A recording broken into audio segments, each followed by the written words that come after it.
అది పల్లెటూరు. పెద్దగా జనసంచారం లేని ప్రదేశం. రాత్రిపూట అయితే అంతకంటే భయంకరంగా ఉండేది. రాజు అనే యువకుడు వేరే ఊరి నుంచి తన స్నేహితుడి ఇంటికి వెళ్లేందుకు ఆ ఊరికి వచ్చాడు. కానీ అప్పటికే రాత్రి 11 గంటలు కావడంతో తన స్నేహితుడి ఇంటికి వెళ్లడం కష్టమని అనుకున్నాడు.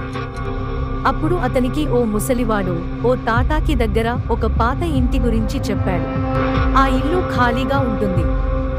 నీకు రాత్రంతా ఉండడానికి మంచిది. పోయి బాగా నిద్రపో అని అన్నాడు. రాజు తనైన వెళ్లి ఆ ఇంట్లోకి ప్రవేశించాడు. ఇల్లు చాలా పాతది. ఆ భవనంలో ఓ అరుణ కాంతి మాత్రమే కనిపించేది. రాజు లోపలికి వెళ్లి ఒక మంచం మీద పడుకున్నాడు. హఠాత్తుగా రాత్రి 2 గంటలకు ఓ అరచేతి గాఢమైన చప్పుడుతో రాజు మేల్కొన్నాడు. చుట్టూ చూశాడు. ఎవరూ లేరు. తిరిగి పడుకోవడానికి ప్రయత్నించాడు.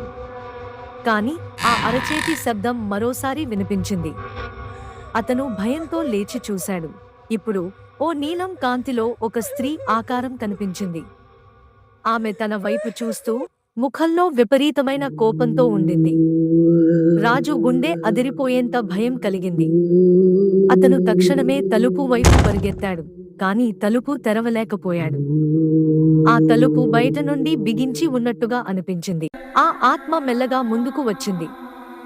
ఇక్కడ ఎవ్వరూ ఉండకూడదు. ఇది నా ఇల్లు అంటూ భయంకరమైన స్వరంతో అరిచింది. రాజు ప్రాణభయంతో కేకలు వేస్తూ తిరిగి తలుపు బలంగా తట్టాడు.